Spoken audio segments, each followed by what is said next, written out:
दिल्ली के दरबार में अब खाड़ी के सुल्तान की एंट्री होने वाली है। ऐसा हम क्यों कह रहे हैं? वो इसलिए क्योंकि लगातार भारत का पड़ोसी मुल्क इस बात की गीदड़ भभकी देता है कि खाड़ी देशों के साथ भारत के रिश्ते अच्छे नहीं हैं, लेकिन इसकी सीधी बानगी देखने को मिल रही है और अब दर्शकों को भी पता चलेगा कि भारत और खाड़ी देश के सुल्तान में क्या रिश्ता है। एक बेहतर मीटिंग की तस्वीर देखने को मिलेगी जब वो सुल्तान भारत में होंगे।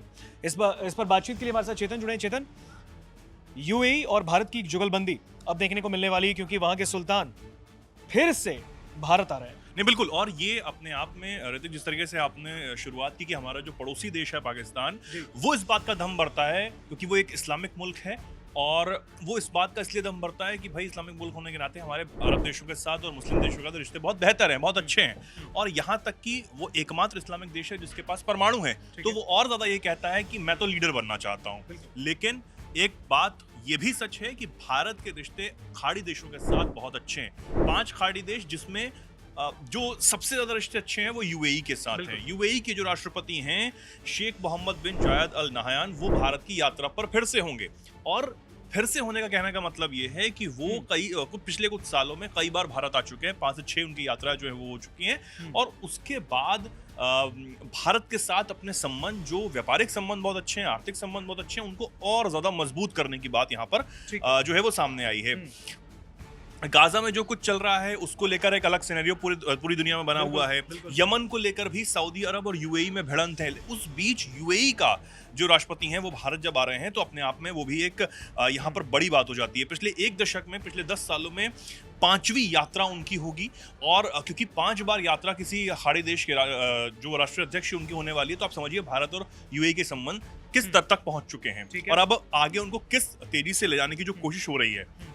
यूएई के भारतीय दूतावास ने इस दौरे को लेकर भारत तो यूएई व्यापारिक रणनीतिक साझेदारी में एक और मील का पत्थर करार देते हुए कहा कि राष्ट्रपति नहयान और पीएम मोदी के लिए नई राहें तय करने का एक जो मौका है वो ये सुनहरा वाला है। बिल्कुल सुनहरा मौका ये होने वाला है। इसी के साथ हाल के सालों में दोनों देशों के जो रिश्ते हैं वो और ज्यादा प्रगाढ़ हुए हैं, मजबूत हुए हैं। सितंबर 2024 में अबू धाबी के क्राउन प्रिंस शेख खालिद बिन मोहम्मद बिन जायद अल नहयान और अप्रैल में 2025 में, पिछले ही साल, यूएई के जो उप प्रधानमंत्री हैं और रक्षा मंत्री हैं दुबई के क्राउन प्रिंस वहाँ शेख हमदान बिन मोहम्मद बिन राशिद अल मखतूम उनकी यात्रा उन्होंने की थी। और इस लिस्ट में उनका भी नाम शामिल हुआ था कि जब वो भारत आए थे। भारत और यूएई की जो है वो घनिष्ठ संबंध यहाँ पर हमेशा से देखने को मिलते हैं। अगर हम देखें कि सितंबर 2023 में जो नहयान हैं जो अब भारत में होंगे, जो कि संयुक्त अरब अमीरात यानी यूएई के राष्ट्रपति हैं, वो उसके बाद G20 लीडर समिट में भी शामिल हुए थे। नवंबर 2023 में उन्होंने वर्चुअल तौर पर ग्लोबल साउथ समिट में भी हिस्सा लिया था। जनवरी 2024 में गुजरात में 10वें वाइब्रेंट गुजरात ग्लोबल समिट के वो चीफ गेस्ट थे। यूएई भारत का तीसरा सबसे बड़ा, यहाँ पर बता दें कि व्यापारिक साझेदार है। दोनों देशों के बीच 6 लाख करोड़ से ज्यादा का कारोबार होता है। और ये जो आंकड़ा है वो दिखाने के लिए काफी है कि हमारे एक खाड़ी देश के साथ रिश्ते कितने ज्यादा मजबूत हैं। इसमें यूएई ने भारत से 2 लाख करोड़, जो मैंने बताया कि 6 लाख करोड़ रुपए से ज्यादा का कारोबार दोनों देशों के बीच में है, तो इसमें से यूएई ने भारत से 2 लाख करोड़ रुपए का इंपोर्ट किया है। और भारत का यूएई के साथ जो वित्तीय घाटा है, यानी भारत यूएई से आयात ज्यादा करता है और निर्यात कम करता है। भारत ने साल 2022-23 में यूएई से 4 लाख करोड़ रुपए का इंपोर्ट किया। भारत ने यूएई के साथ एक ट्रेड पैक्ट भी साइन किया था। भारत यूएई को पेट्रोलियम प्रोडक्ट्स देता है, मेटल, स्टोन, जेम्स और ज्वेलरी, इसी के साथ मिनरल्स, फूड आइटम्स जैसे कि चीनी हो गया, फल, सब्जियां, अनाज हो गया, और जो नॉनवेज आइटम्स होते हैं, मांस हो गया, सी फूड्स हो गए, टेक्सटाइल, इंजीनियरिंग, मशीनरी प्रोडक्ट और केमिकल एक्सपोर्ट जो होते हैं वो यहाँ पर किया जाता है। यूएई को भारत के प्रमुख एक्सपोर्टर में petroleum product, metal, stone, James and jewellery, minerals, जो तमाम और भी चीज़ें होती हैं वो यहाँ पर आदान प्रदान जो है वो किया जाता है। और ये आंकड़ा मैंने इसलिए बताया क्योंकि हमने अभी देखा है कि पाकिस्तान और सऊदी अरब के बीच में जो डिफेंस पैक्ट हुआ उसको लेकर एक बहुत ज़्यादा हलचल पूरी दुनिया में है। कहा यह जा रहा है कि उस डिफेंस पैक्ट दोनों देशों के बीच में हुआ है, यानी कि सऊदी अरब और पाकिस्तान के बीच में, उसमें एक तुर्की अपना एंगल ला के तुर्की उनके साथ जुड़ के एक इस्लामिक नाटो की स्थापना जो है वो होने जा रही है।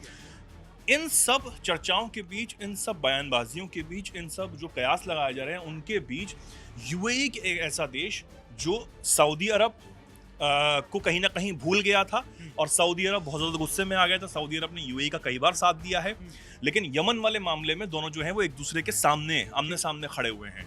एक तरफ सऊदी जो है वो पाकिस्तान के साथ डिफेंस पैक्ट में है, हालांकि भारत के साथ रिश्ते अच्छे ही हैं, बुरे नहीं हैं, लेकिन यूएई जो कि सऊदी का अभी इस वक्त कॉम्पिटिटर बना हुआ है, वो भारत के साथ अपने संबंधों को और ज्यादा प्रगाढ़ करने के लिए आतुर यहाँ पर नजर आ रहा है। गल्फ देशों में अगर हम देखें तो यूएई को सबसे ज्यादा एक्सपोर्ट भारत करता है, और भारत की जो एक जरूरत है, जो भारत की एक कहें कि बहुत अच्छी चीज़ है, वो यही दिखाती है कि हम अरब देशों के साथ, खाड़ी देशों के साथ अपने रिश्तों को और ज़्यादा मजबूत कर रहे हैं। अब जो लोग ये कहते हैं कि भारत के मुस्लिम देशों के साथ संबंध अच्छे नहीं हैं या दिखते नहीं हैं, ये आंकड़े बता रहे हैं कि कितने अच्छे संबंध हमेशा से होते आए हैं और आगे भी हो रहे हैं। तो ये अब जो मैंने कहा था कि 5 गल्फ देशों में भारत का सबसे ज़्यादा एक्सपोर्ट है, उसमें यूएई सबसे पहले नंबर पर है, सऊदी अरब उसके बाद आता है, ओमान उसके बाद, इराक उसके बाद, और उसके बाद आता है कुवैत। प्रधानमंत्री जो है वो दौरे पर जाते रहे हैं, वहाँ के जो राष्ट्रीय अध्यक्ष हैं, राजदूत हैं, तमाम जो और महत्वपूर्ण लोग हैं वो भारत आते रहे हैं।